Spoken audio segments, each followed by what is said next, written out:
हम नहीं जानते हैं कि सरकारों ने परग्रही जीवों से हमारी मुलाकात के लिए क्या प्रोटोकॉल्स तय कर रखे हैं। 2, 1, छोड़ दो उसे। हमें आज तक ऐसा एक भी सरकारी दस्तावेज नहीं मिला जिसमें ये लिखा हो कि अगर पृथ्वी पर दूसरे ग्रह के जीव हमला करते हैं तो हम क्या करेंगे। इसका मतलब ये नहीं कि कोई दस्तावेज है ही नहीं। छोड़ दो उसे, ठीक है। मैं तो मानता हूँ कि वो प्रोटोकॉल्स पहले ही बनाए जा चुके हैं और हम जमाने से परग्रहियों के संपर्क में हैं।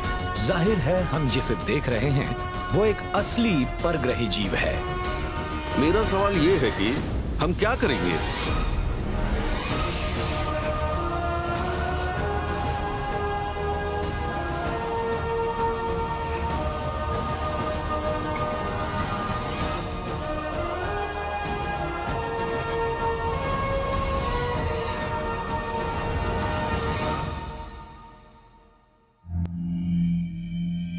The Alien Protocols 19 अक्टूबर 2017 हवाई का माउई द्वीप। यहां एक 10,000 फुट ऊंची चोटी पर मौजूद है हालियाकला ऑब्जर्वेटरी। एस्ट्रोनॉमर्स यहां panoramic survey telescope and rapid response system यानी पैन स्टार्स से उन रहस्यमय चीजों पर नजर रखते हैं जो बहुत तेज रफ्तार से हमारे सौर मंडल के अंदर आती हैं। मगर इस पिंड की ट्रेजेक्ट्री उन सभी चीजों से बिल्कुल अलग थी जो हमने पहले देखी हैं। दरअसल मेरा काम था ये देखना कि जो भी ऑब्जेक्ट है उसकी खूबियां क्या हैं। उस ऑब्जेक्ट की खोज हो चुकी थी और उस वक्त जो तस्वीरें ली गई थीं, उनमें साफ दिख रहा था कि एक ऑब्जेक्ट तारों की तुलना में बहुत तेजी से बढ़ रहा है। तारे लाइट के अलग अलग डॉट्स होते हैं, जबकि वो ऑब्जेक्ट एक चमकदार लकीर जैसा होने की वजह से वो तेजी से बढ़ रहा था। तब हम लोग उसकी कक्षा को कंप्यूट करके ये अंदाजा लगाने लगे कि वो ऑब्जेक्ट आखिर है क्या। हमने पहले जो कुछ भी देखा उस सब के मुकाबले ये बिल्कुल अलग था। उन्हें जो पिंड दिखा वो एक बड़ी अजीब सी कक्षा में घूम रहा था। इस बात का सबूत कि वो इतनी तेजी से बढ़ रहा है कि उसे ग्रेविटी भी एक गोलाकार कक्षा में नहीं खींच पा रही। सौर मंडल में जो कुछ भी है वो या तो एक गोलाकार कक्षा में है या फिर अंडाकार। ये एक बड़ी ही अनोखी चीज थी क्योंकि हमने अपने सौर मंडल में ऐसी कोई चीज पहले कभी नहीं देखी। इस पिंड को एक एस्टेरॉयड माना गया और नाम रखा गया ओमुआमुआ। हवाई भाषा में इसका मतलब होता है जासूस या दूत। ये इस तरह का पहला पिंड था जिसे आधिकारिक तौर पर तारों के बीच घूमने वाला माना गया। हमारे सौर मंडल में आ रहे एक एस्टेरॉयड का पता लग गया था। इस बात को समझिए, हमारे सौर मंडल में आ रहे एक एस्टेरॉयड का पता लग गया था। वो कहां से आया कुछ पता नहीं, पर हाँ, वो हमारे सौर मंडल के बाहर से आया था या कहीं और से। ये बहुत बड़ी बात थी कि हमने उसे देखा था। हम जान गए थे कि बहुत सी चीजें एक से दूसरे स्टार सिस्टम में आती जाती हैं। Search for extra terrestrial intelligence यानी सेटी के रिसर्चर्स न सिर्फ ये जानना चाहते थे कि ओमुआमुआ आया कहां से है, बल्कि वो उसके अनोखे आकार को देखकर भी हैरान थे। उसका शेप बड़ा ही अजीब था, बिल्कुल सिगार की तरह, और वो अपनी चौड़ाई के मुकाबले 5 या 10 गुना ज्यादा लंबा था। हम जिन उपग्रहों के बारे में जानते हैं उनमें से एक भी सिगार की तरह नहीं था। तब बहुतों ने ये सवाल उठाए कि क्या वो सचमुच पत्थर ही हैं? हो सकता है उसके अंदर कोई हो, शायद वो हमसे मिलने आए हो।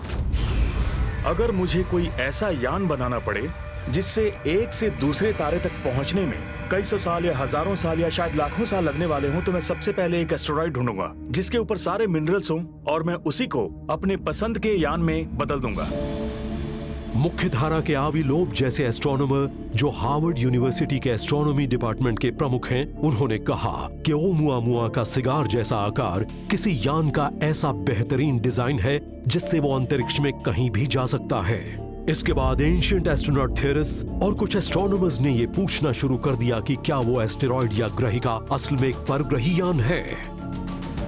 मुझे सबसे दिलचस्प बात लगती है कि ओमुआमुआ का सिगार जैसा आकार, क्योंकि सिगार के आकार के यूएफओस दिखने की रिपोर्ट्स भी हैं और कई चश्मदीद भी। तो क्या ये कहा जा सकता है कि इनके बीच कोई रिश्ता है? सिगार के आकार की अनोखी उड़न तश्तरियों के नजर आने की बात तो कई 100 साल से कही जा रही है। ये लकड़ी की बनी कलाकृति 1561 की है और इसके ऊपर बने चित्र उस शख्स के बयान के आधार पर बने हैं जिसने दावा किया था कि न्यूरेमबर्ग जर्मनी में उसने कुछ गोल और ट्यूब्यूलर चीजें देखी थीं।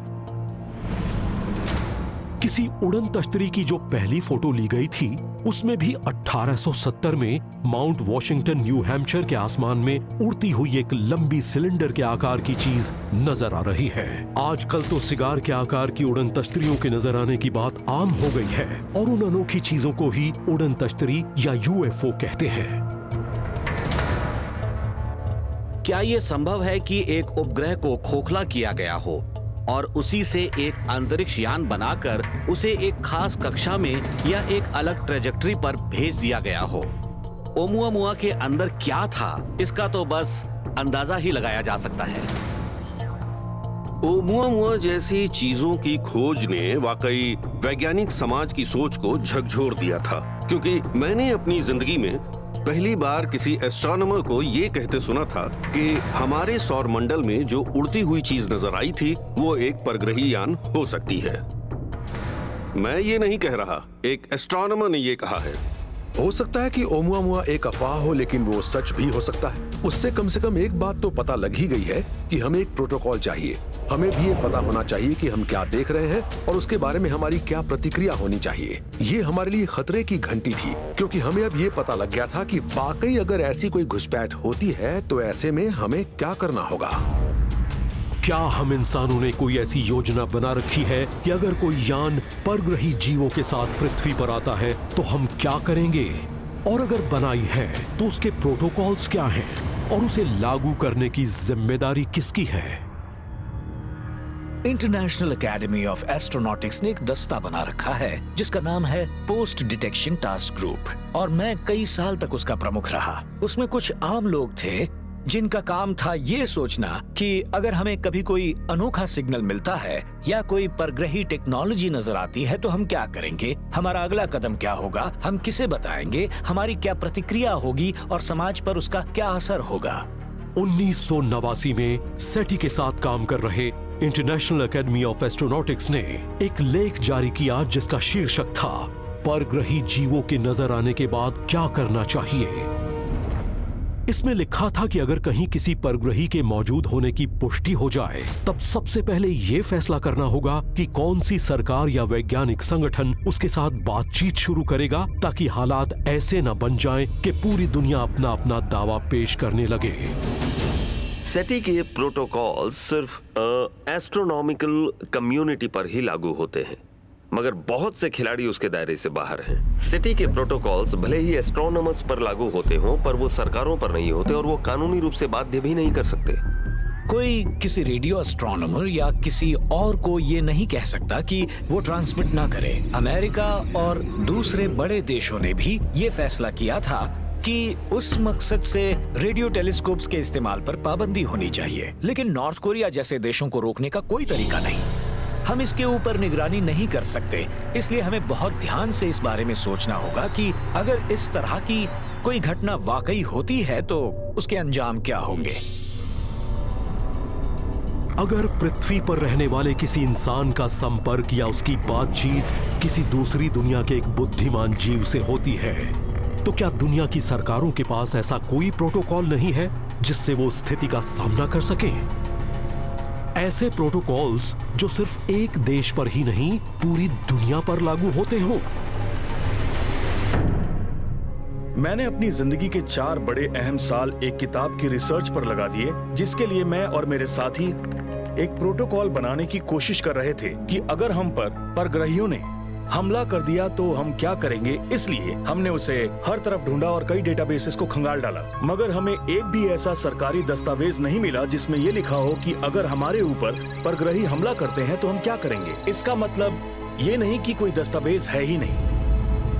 ब्रिटेन की डिफेंस मिनिस्ट्री में मेरा जो अनुभव रहा है उसके आधार पर मैं कह सकता हूं कि अगर इस बारे में कोई प्रोटोकॉल नहीं होगा तो वो बड़ी हैरानी की बात होगी। मुझे तो यही लगता है कि डिफेंस मिनिस्ट्री और डिपार्टमेंट ऑफ डिफेंस में अंदर ही अंदर खिचड़ी पकाई जा रही है और मामला जो भी है वो बिल्कुल क्लासिफाइड है। हालांकि दुनिया के ज्यादातर बड़े देशों की सरकारें इस बात से इनकार करती हैं कि उनके पास ऐसी कोई योजना या ऐसा कोई प्रोटोकॉल है जिससे परग्रही हमला होने पर हम कुछ कर सकें। लेकिन कई एंशिएंट एस्ट्रोनॉट थ्योरिस्ट मानते हैं कि सरकारों के पास न सिर्फ योजना है बल्कि उन्होंने कई दशक पहले से पूरी तैयारी कर रखी है। इतना ही नहीं, पृथ्वी की सरकारें और दूसरे ग्रहों से आने वाले जीव हजारों साल से एक दूसरे के संपर्क में हैं। दिसंबर 2017 न्यूयॉर्क टाइम्स में एक बड़ी धमाकेदार खबर छपी। उसके मुताबिक पेंटागन के अंदर करीब 2 करोड़ 20 लाख डॉलर्स के गुप्त बजट से एक प्रोग्राम चल रहा है जिसका मकसद है उन उड़न तश्तरियों की जांच करना जिनसे राष्ट्रीय सुरक्षा को खतरा हो सकता है। 2007 से 2012 तक उस advanced aerospace threat identification program ने ढेर सारे ऐसे वीडियो जमा किए जिनमें आसमान में होने वाली कुछ बड़ी ही हैरत अंगेज घटनाएं दिख रही थी। उनमें से कुछ वीडियो जारी कर दिए गए थे। इनमें से कम एक वीडियो तो एक F-18 के गन कैमरा से शूट किया गया था। ऐसा नहीं होता कि हम अपने प्लेन में जाएं और उड़ते हुए किसी का पीछा करने लग जाएं। आपको ऐसा करने को कहा जाता है और सच का पता लगाने के लिए बहुत से लोगों की जरूरत पड़ती है। हालांकि उस प्रोग्राम जिसे एटिप भी कहते हैं उसमें हुई ज्यादातर खोजों को तो आज भी गुप्त ही रखा गया है और उन्हें शायद कभी जारी नहीं किया जाएगा। लेकिन उसका वजूद ही इस बात का सबूत है कि अमेरिकन सेना के पास इस बात से जुड़े प्रोटोकॉल्स हैं कि उड़न तश्तरियों की जांच किस तरह से करनी है। लेकिन क्या उस वीडियो से कुछ और भी पता लगता है? कोई ज्यादा अहम बात? क्या वो इस बात का सबूत हो सकते हैं कि न सिर्फ उड़न तश्तरियां होती हैं बल्कि सरकार उनका अध्ययन भी कर रही है और उन्हें मारकर गिरा नहीं रही? हम वॉर गेम सिमुलेशंस में कई तरह की संभावनाओं को सिमुलेट करते हैं। मैंने ऐसे कई सिमुलेशंस देखे हैं जिनमें वो अपने सिपाहियों को पलक झपकते ही टेलीपोर्ट कर देते थे या उनके पास ऐसी शील्ड्स थीं जिनसे वो ज्यादा से ज्यादा कैलिबर वाले हथियारों से भी अपने आर्मर को बचा लिया करते थे। अक्सर इसे 2075 की लड़ाई कहा जाता है। अब आप खुद सोचिए, हम भविष्य में होने वाली लड़ाइयों के लिए अभी से अपनी सेनाओं को तैयार कर रहे हैं। मतलब ये कि हम अपनी सेनाओं को अपने से कहीं ज्यादा उन्नत से लड़ने लायक बनाना चाहते हैं। क्या ऐसा हो सकता है कि उन उड़न तश्तरियों की जानकारी जमा करके उनका अध्ययन करने के बाद अमेरिकन सेना ऐसे प्रोटोकॉल्स बना रही है जिससे हमारी भविष्य की सेनाएं परग्रही सेनाओं का सामना कर सके, वो भी पृथ्वी पर नहीं बल्कि दूसरे ग्रहों पर? हमारे पास अंतरिक्ष क्षमताएं होनी ही चाहिए, इतनी कि हम अपने यान में बैठें, उसे चलाएं और अंतरिक्ष में पहुंच जाएं। अभी हमें अंतरिक्ष में जाने से पहले महीनों की तैयारी करनी पड़ती है। हमें चांद, मंगल ग्रह, यूरोपा और अपने सौर मंडल में कई और जगहों पर अपने बेस बनाने होंगे ताकि हमें सब कुछ सिर्फ पृथ्वी से ही ना करना पड़े। हम स्पेस सूट पहनकर नहीं लड़ सकते। हमारे पास उस तरह के माहौल में लड़ने की क्षमता होनी चाहिए। हमारे पास आयरन मैन जैसे पावर्ड आर्मर सूट्स होने चाहिए ताकि हमारी काबिलियत और बढ़े और वो हमारे लिए मुसीबत ना बने। और इसके लिए हमें चाहिए दूसरी टेक्नोलॉजी। लेकिन अगर अमेरिकन सेना के पास परग्रही खतरों का पता लगाने और उनसे लड़ने के गुप्त प्रोटोकॉल्स हैं, तो क्या उनके पास आम दिनों में होने वाली मुलाकातों के लिए भी प्रोटोकॉल्स हैं? और अगर ऐसे प्रोटोकॉल्स हैं, तो क्या वो उस ग्लोबल स्ट्रेटेजी का भी हिस्सा हैं जिसके तहत उन्हें दुनिया के दूसरे देशों के साथ गुप्त रूप से साझा किया जा रहा है? वेटिकन सिटी, मई 2014। परग्रहियों को अपनी दुनिया में शामिल करने के विषय पर वक्तव्य देते हुए पोप फ्रांसिस ने अपनी सभा में बैठे तमाम लोगों को ये कहकर चौंका दिया था कि अगर कभी दूसरे ग्रहों के जीव पृथ्वी पर आते हैं तो हम कैथोलिक चर्च में उनका स्वागत करेंगे। ये पहली बार था कि किसी पोप ने खुलेआम न सिर्फ ये कबूल किया कि परग्रही जीव होते हैं बल्कि ये भी माना कि वो बुद्धिमान हैं और एक से दूसरे ग्रह की यात्रा कर सकते हैं। पोप की ये बात इस तरफ एक छोटा सा इशारा भर थी कि दूसरी दुनिया से जीवों के आने के मामले में हमारी सोच काफी बदल रही है। दुनिया भर के धार्मिक संगठनों और सभी धर्मों के प्रमुखों ने माना था कि इस बात की संभावना से इनकार नहीं किया जा सकता कि परग्रही जीव हो सकते हैं, भले ही उन्होंने उनके वजूद को कबूल न किया हो। भले ही इस पर पहले भी गुप्त रूप से यकीन किया जाता था या फिर ये हाल ही में पैदा हुई एक स्थिति है, मगर दुनिया भर के धार्मिक संगठनों ने अब ये खुलकर मानना शुरू कर दिया है कि पृथ्वी के परे भी बुद्धिमान जीव हो सकते हैं। कैथोलिक चर्च के बयान भी दलाई लामा के उन बयानों से मिलते थे जिनमें उन्होंने कहा था कि कायनात में जो भी जीव हैं, उनके बारे में हमें खुले दिमाग से सोचना होगा और उन सभी को एक जैसा और बराबरी का समझना होगा। हमें परग्रही जीवों को अजनबी नहीं बल्कि अपने जैसा ही मानना चाहिए। जब वो हमारा सामना करेंगे या हम उनका सामना करेंगे, तो अगर हम ना चाहें तो हमारे बीच किसी तरह का संघर्ष भी नहीं होगा। जहां तक एंशिएंट एस्ट्रोनॉट थ्योरीज की बात है तो वो तो यही मानते हैं कि दुनिया भर के धर्म आज परग्रही जीवों के वजूद को कबूल करने लगे हैं। लेकिन ये कोई नई बात नहीं है, बल्कि इसके बारे में वो हजारों न सही पर कई 100 साल से तो जरूर जानते हैं। उनका कहना है कि दुनिया के सभी न सही लेकिन ज्यादातर धर्म इस बात को मानते हैं कि दूसरे ग्रहों के जीवों का न सिर्फ वजूद है बल्कि वो इस पृथ्वी पर इस मकसद से आते रहे हैं कि हमें आध्यात्मिक और वैज्ञानिक ज्ञान दे सकें।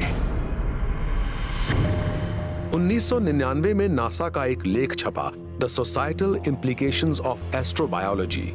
उस स्टडी का असली मकसद था ये पता लगाना कि ये बात जाहिर होने पर आखिर धर्मों पर क्या असर पड़ेगा। नासा की नजरों में धर्म एक ऐसा औजार है जो उन सवालों के जवाब दे सकता है जिनके जवाब विज्ञान के पास नहीं है, क्योंकि उसकी नजरों में धर्म बड़े लंबे समय से उन परग्रही जीवों की बात करते रहे हैं और लोगों को बताया है कि दूसरी दुनिया के जीवों पर वो यकीन करें। दुनिया के सभी बड़े धर्मों की एक आम भविष्यवाणी है कि एक न एक दिन मानवता का उद्धार करने के लिए एक मसीहा आएगा, और इनमें से ज्यादातर दावों में उस मसीहा के किसी ऐसे वाहन से आने की बात है जो अंतरिक्ष में जा सकता हो। मसीहा अपने साथ फरिश्तों की पूरी फौज लेकर आता है और बाइबल के मुताबिक फरिश्ते किसी भी लिहाज से इंसान तो नहीं होते, वो हर मायने में परग्रही होते हैं। परग्रही हमारे बीच हैं और वो हजारों साल से पृथ्वी पर रह रहे हैं। ये बात हमारे पूरे समाज को बदल देगी। आखिरकार पृथ्वी पर रहने वाले हर इंसान को पता लग जाएगा कि हम अकेले नहीं हैं। क्या ये कहा जा सकता है कि पृथ्वी पर एक ऐसे मसीहा के आने की बात जो मानवता का भला करेगा उस संदेश पर आधारित है जो हमारे पूर्वजों को दूसरी दुनिया से आए जीवों ने दिया था? एंशिएंट एस्ट्रोनॉट थ्योरिस्ट मानते हैं कि हाँ, यही बात है और कहते हैं कि दूसरे ग्रह के जीवों के आने की बात न सिर्फ कही गई है बल्कि वो आ भी रहे हैं।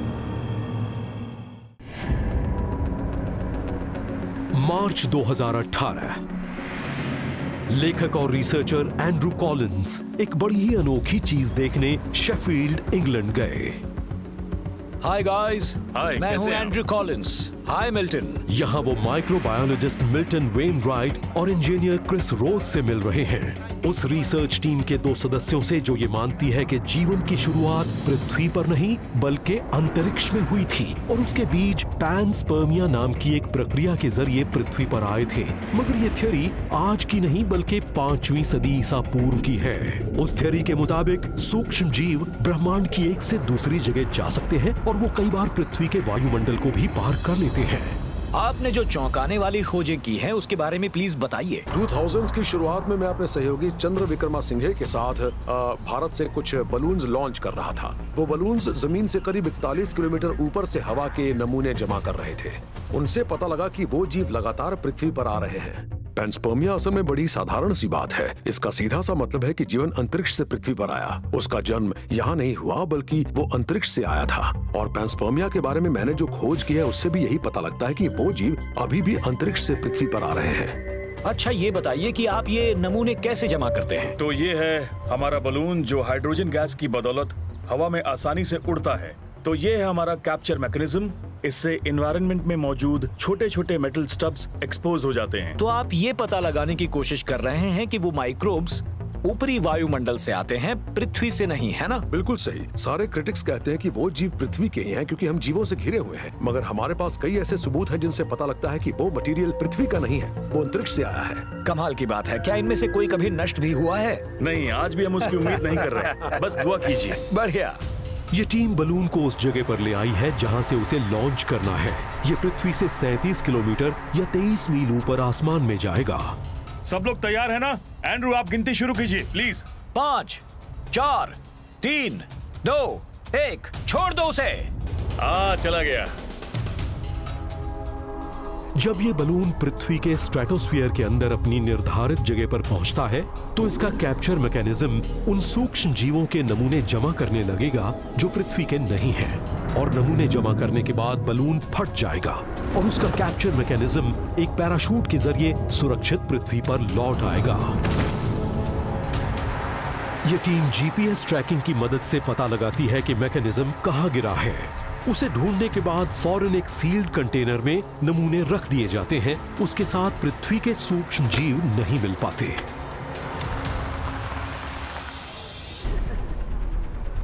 कुछ ही देर बाद एंड्रू भी मिल्टन और क्रिस के पास उनकी प्रयोगशाला में पहुंच गए। यहाँ वो उन सूक्ष्म जीवों को एक साफ सुथरे स्टरलाइज्ड कमरे में निकालते हैं और फिर उनका विश्लेषण करके देखते हैं कि उनमें पृथ्वी का कोई सूक्ष्म जीव तो नहीं मिल गया। साफ सुथरा कमरा।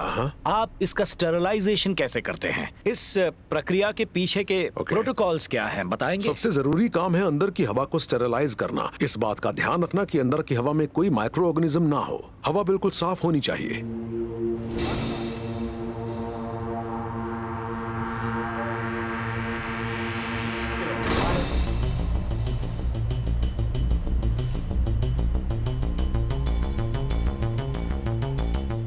मिल्टन और क्रिस ने अपने मैकेनिज्म पर से कार्बन टैब्स हटाए और उन्हें वैक्यूम सील्ड कंटेनर्स में रख दिया। इस तरह से अब आगे इनके दूषित होने का कोई खतरा नहीं रहेगा। और फिर ये नमूने को एक इलेक्ट्रॉन माइक्रोस्कोप से स्कैन करते हैं। बाप रे, ये क्या बला है? मैं दावे से कह सकता हूं कि ये बायोलॉजिकल है। अगर आप इसे एनालाइज करेंगे तो आपको इसमें कार्बन, ऑक्सीजन और थोड़ी बहुत नाइट्रोजन भी मिलेगी, और उनका मतलब है जीवन। तो आपका मतलब है कि ये बायोलॉजिकल जीव का अंश मूल रूप से किसी और ग्रह का हो सकता है? बिल्कुल। इसके आसपास पृथ्वी की कोई चीज नहीं थी, ये बिल्कुल खालिस है। मतलब ये बाहर से आया है। अब अगर हम थोड़ी सी मॉडलिंग की स्टडी करें तो पता लगता है कि 6 माइक्रोन से बड़ी कोई भी चीज ऊपर नहीं जा सकती। अच्छा। ये तो 200 माइक्रोन का है। ये काफी बड़ा कण है। जाहिर है ये अंतरिक्ष से ही आया है। जाहिर है हम जिसे देख रहे हैं वो एक असली परग्रही जीव है। आप जो देख रहे हैं उसमें कोई एक ऑर्गेनिज्म या फिर ऑर्गेनिजम्स का एक झुंड है जो अंतरिक्ष से पृथ्वी पर आया है। 6 माइक्रोन से बड़ी कोई भी चीज पृथ्वी की सतह से उस ऊंचाई तक नहीं जा सकती जहां से हमने नमूने लिए हैं। इसके बावजूद हमें उस ऊंचाई पर भी 200 माइक्रोन के कण मिल रहे हैं। वो पृथ्वी से तो वहां तक नहीं जा सकते। वाह, क्या बात है, मेरा तो दिमाग चकरा गया। बायोलॉजिकल जीव, ये पृथ्वी के नहीं बल्कि किसी और ग्रह के हैं। क्या ये इस बात का सबूत है कि ये जीव पृथ्वी का नहीं बल्कि किसी दूसरे ग्रह का है? हमें इस बात के सबूत मिल गए हैं कि ये एक परग्रही बायोलॉजिकल जीव है। इन तस्वीरों को देखना बहुत बड़ी बात है और मैं इस बात से सहमत हूं कि पृथ्वी ऐसे जीवों से घिरी है जो इस दुनिया के नहीं हैं बल्कि किसी और ग्रह से आए हैं। ये देखिए, ये तस्वीर हमने पहले ली थी। सच कहूं तो मैंने अपनी जिंदगी में ऐसी कोई और तस्वीर नहीं देखी है। इसके अंदर बायोलॉजिकल मटेरियल है और उस मटेरियल में कार्बन, ऑक्सीजन और नाइट्रोजन है। मतलब ये बायोलॉजिकल है। जब हमने उस बॉल को एनालाइज किया तो हमें उसमें टाइटेनियम मिला और थोड़ा सा वनेडियम भी मिला। ये टाइटेनियम का गोला है जिसके अंदर भी जीव हैं और बाहर भी। मगर ये आखिर है क्या? एक संभावना ये है कि ये डायरेक्टेड पैंस्पर्मिया हो। किसी सभ्यता ने इसके अंदर और बाहर वो बायोलॉजिकल मटेरियल रख दिए और फिर उन्हें छोड़ दिया। इससे साफ पता लगता है कि किसी और ग्रह के जीव दूसरे ग्रहों पर जीवन के बीज भेज रहे हैं। हमें पैंस्पर्मिया या डायरेक्टेड पैंस्पर्मिया का जो सबूत मिला है वो शायद इस बात का आज तक का सबसे पुख्ता सबूत है कि दूसरे ग्रह के जीवों ने पृथ्वी पर जीवन के बीज डाले थे, और ये सोच ही अपने आप में बड़ी अनोखी है। नासा का एक डिपार्टमेंट है, ऑफिस ऑफ प्लैनेटरी प्रोटेक्शन, जिसका काम है दूसरे ग्रहों से आने वाले बायोलॉजिकल जीवों से पृथ्वी की हिफाजत करना। अब आप उन्हें चाहे जो भी कहें, उन्हें पृथ्वी के वायुमंडल के अंदर नहीं आने देना। इस बात से जुड़े बिल्कुल डिटेल्ड प्लान्स और प्रोटोकॉल्स हैं कि हम अगर किसी दूसरे ग्रह, चांद या उपग्रह पर कोई प्रोब भेजते हैं तो उसे वापस भी ला सकते हैं। हमारे पास आज जो प्रोटोकॉल्स हैं वो इस संभावना को ही खारिज कर देते हैं कि हमें उन मूल बायोलॉजिकल जीवों का अध्ययन करना चाहिए जो हमारी पृथ्वी के स्ट्रेटोस्फीयर तक गहरे अंतरिक्ष से चले आए हैं। और मुझे ये बात सही नहीं लगती। ये बड़े अफसोस की बात है। अगर दूसरे ग्रहों के जीव हमारे ग्रह पर आ रहे हैं तो क्या नासा के सख्त प्रोटोकॉल्स हमें किसी बायोलॉजिकल कंटेमिनेशन से बचा पाएंगे? या ये कहा जा सकता है कि उस कंटेमिनेशन को रोका नहीं जा सकता और यही वो तरीका है जिससे पृथ्वी पर लाखों साल पहले जीवन की शुरुआत हुई थी?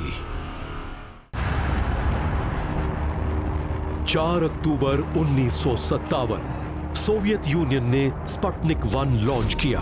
पृथ्वी की कक्षा में जाने वाला पहला उपग्रह।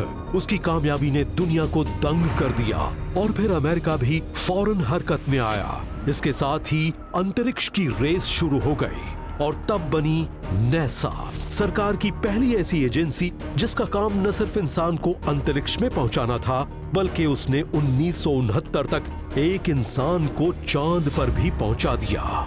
असल में नासा का पूरा ध्यान अंतरिक्ष के हर पहलू की खोज पर था और उसने इसके लिए परग्रही जीवों की खोज से होने वाले असर के नाम से एक अध्ययन भी शुरू करवाया जिसे द ब्रुकिंग्स रिपोर्ट भी कहते हैं।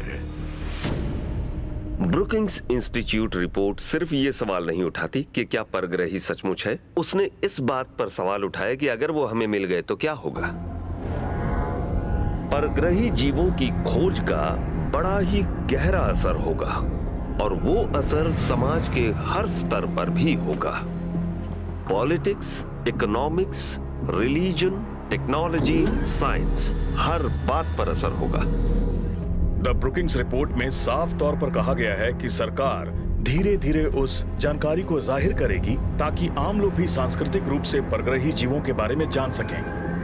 हम में से जितने भी लोग ब्रॉडकास्टिंग से जुड़े हैं वो शुरू से यही अंदाजा लगाते रहे हैं कि सरकार ये क्यों नहीं बताती कि क्या चल रहा है, सच क्या है। और बहुत से लोग मानते हैं कि ब्रुकिंग्स रिपोर्ट ये कहती है कि हम सच का सामना ही नहीं कर सकते। जबरदस्त हंगामा मच जाएगा, धर्म बिखर जाएंगे, सरकारें गिर जाएंगी। इसलिए सरकार ने यह तय किया कि हम कुछ भी नहीं बताने वाले। क्या ब्रुकिंग्स रिपोर्ट की मौजूदगी इस बात का सबूत है कि अमेरिका ने न सिर्फ परग्रहियों से मुलाकात होने पर उनका सामना करने के प्रोटोकॉल्स और प्रोसीजर्स बना रखे हैं बल्कि सरकार ने उनको जानबूझकर आम जनता से करीब 60 साल से छिपाया भी है? अगर ऐसा है तो इसकी वजह क्या है? मुझे नहीं लगता कि सरकार की सोच गलत, खतरनाक या हमें नुकसान पहुंचाने वाली है या वो झूठ बोल रही है। हमें 1938 की उस घटना को देखना चाहिए जब ओसन वेल्स ने हैलोवीन की रात को अपना वो मशहूर रेडियो प्रोग्राम किया था वॉर ऑफ द वर्ल्ड्स, जिसमें एक नाटक के जरिए न्यूयॉर्क पर हमला होने की बात कही गई थी। पूरे अमेरिका में वो रेडियो प्रोग्राम सुनने वाले लोग बुरी तरह दहशत में आ गए। अभी अभी मिली खबरों के मुताबिक हम पर हमला होने वाला है। उनकी सेनाएं हमला करने को तैयार हैं। सरकार ने इस बात से सबक सीखा कि लोग घबरा जाएंगे। बहुत से लोग मानते हैं कि आम जनता को इस बात के लिए तैयार करना बहुत जरूरी है। मैं तो कहता रहा हूं कि शायद अमेरिका के लोग उस सच का सामना कर लेंगे।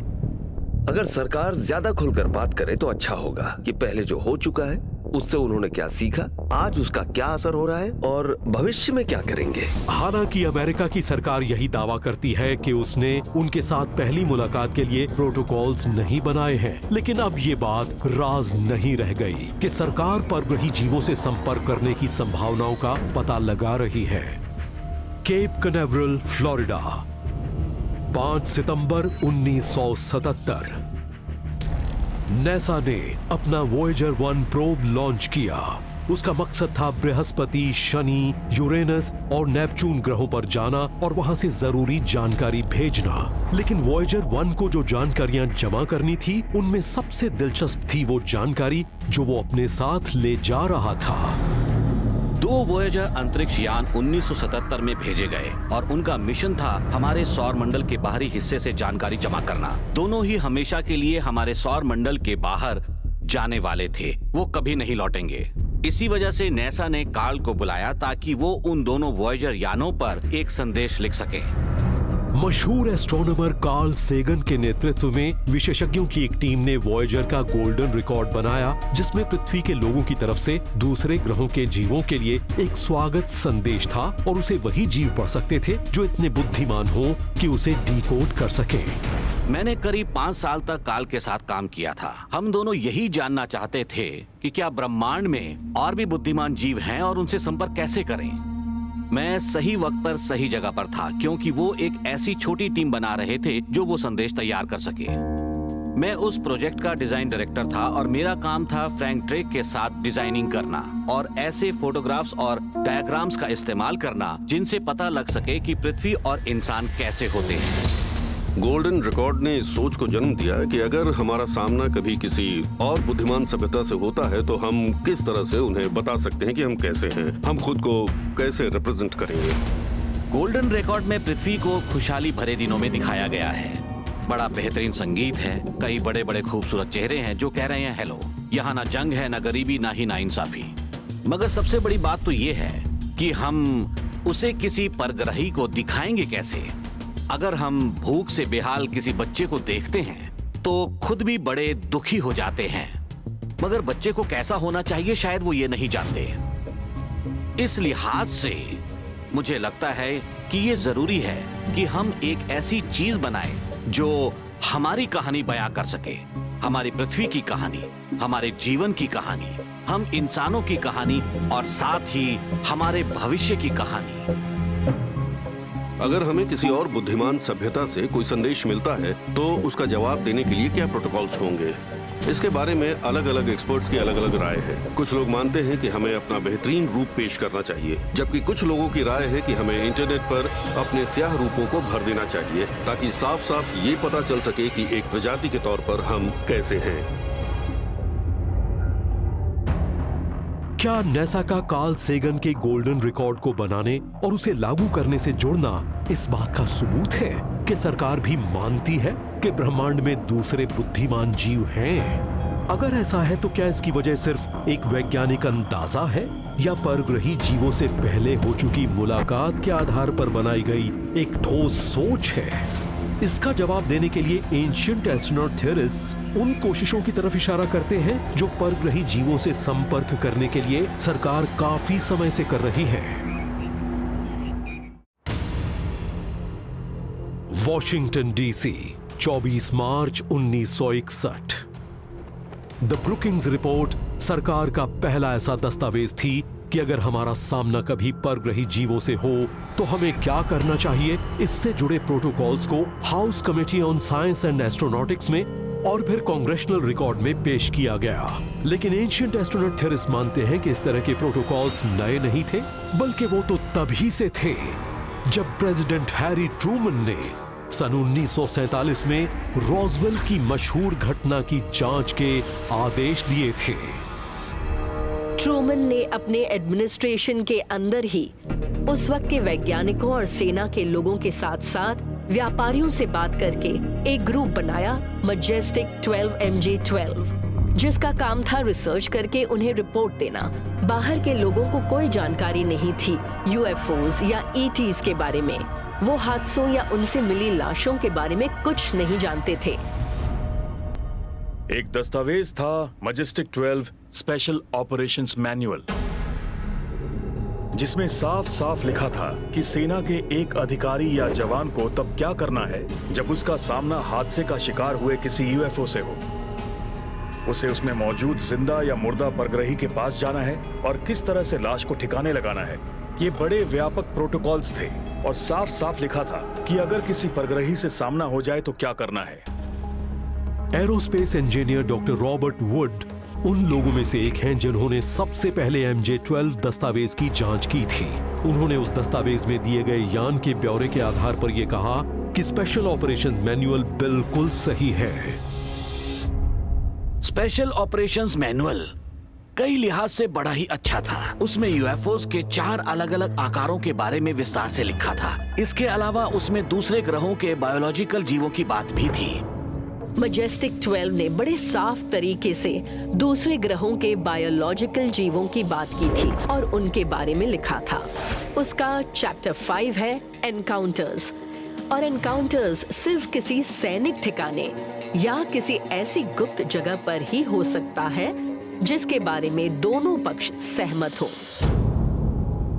इसे जोड़ा गया सकोरो में लॉनी जमोरा के साथ हुई घटना से। 24 अप्रैल 1964 को सोकोरो, न्यू मैक्सिको में एक पुलिस अधिकारी लॉनी जमोरा की नजर अचानक एक ऐसी चीज पर पड़ी जो उन्हें हादसे में शिकार हुआ एक व्हीकल लग रहा था जो सड़क के किनारे था। उन्होंने अपनी पुलिस कार रोकी और उसकी तरफ बढ़े। जब वो उस व्हीकल के करीब पहुंचे तो उन्होंने देखा कि वो अंडे के आकार जैसा यान है और उसके चारों पैर नीचे जमीन में धंसे हुए हैं। उन्होंने वहां 2 लोगों को देखा जिन्होंने सिल्वर सूट पहन रखा था। वो दोनों यान के अंदर गए और फिर वो यान उड़ गया। और जब एक दूसरा अधिकारी भी उस जगह पर पहुंचा और वो दोनों उस जगह पर पहुंचे जहां पर यान खड़ा था, तब उन्होंने देखा कि उस जमीन में उस जगह पर 4 गड्ढे बन गए हैं जहां यान के चारों पैर थे। लॉनी जमोरा के साथ हुई यह घटना 1964 में सुर्खियों में छा गई। उसके बाद उस घटना से जुड़ी कई और बातें सरकार की फाइलों से निकलकर इंटरनेट पर आम हो गईं। अगर वो फाइल्स सही थीं, तो उनमें भी उन प्रोटोकॉल्स का जिक्र था जिनकी बात MJ-12 दस्तावेज में कही गई थी। सपो डॉक्यूमेंट्स में एबेंस की बात कही गई है। उन्हें यही नाम दिया गया था। उसके मुताबिक वो पृथ्वी पर आए और उनकी मुलाकात न्यू मैक्सिको के व्हाइट सैंड्स मिसाइल रेंज में अमेरिकन सरकार के अधिकारियों से हुई थी। उस दस्तावेज के मुताबिक जमोरा ने जिस यान को देखा था, उस यान में 2 जासूस थे जो गलत कोऑर्डिनेट्स मिलने की वजह से गलत जगह पर उतर गए थे। क्या ये कहा जा सकता है कि अमेरिकन सरकार न सिर्फ उन दूसरे ग्रह के जीवों के बारे में जानती है, बल्कि वो उनके संपर्क में भी है?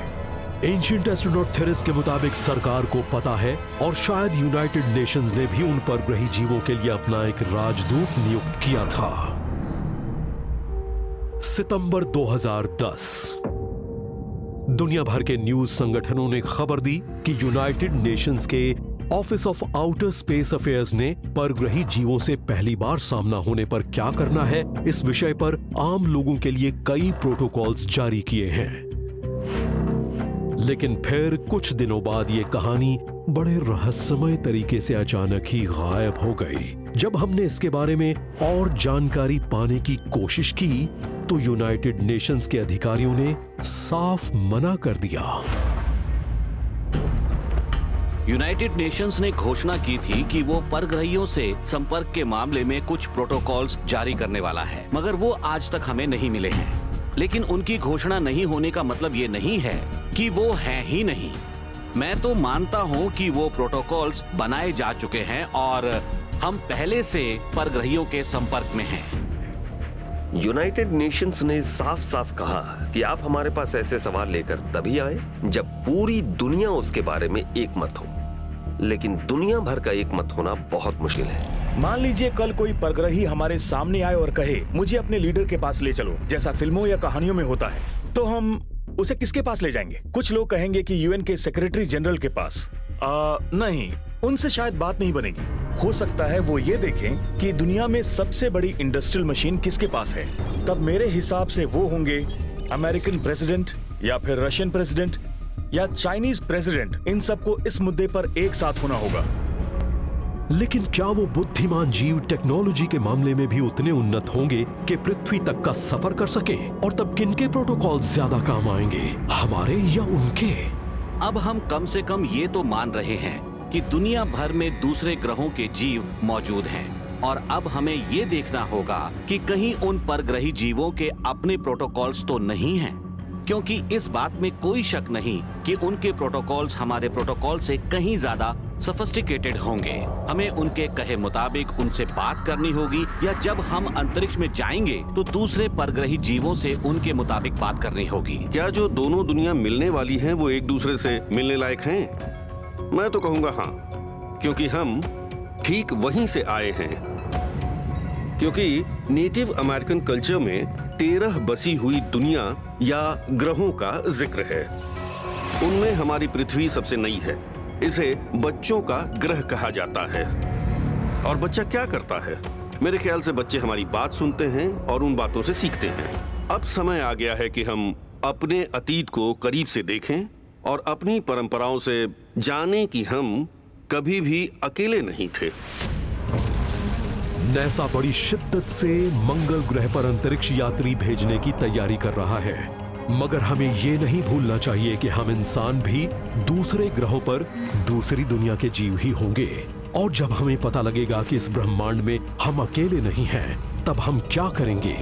क्या हम उनका स्वागत करेंगे या वो हमारा स्वागत करेंगे?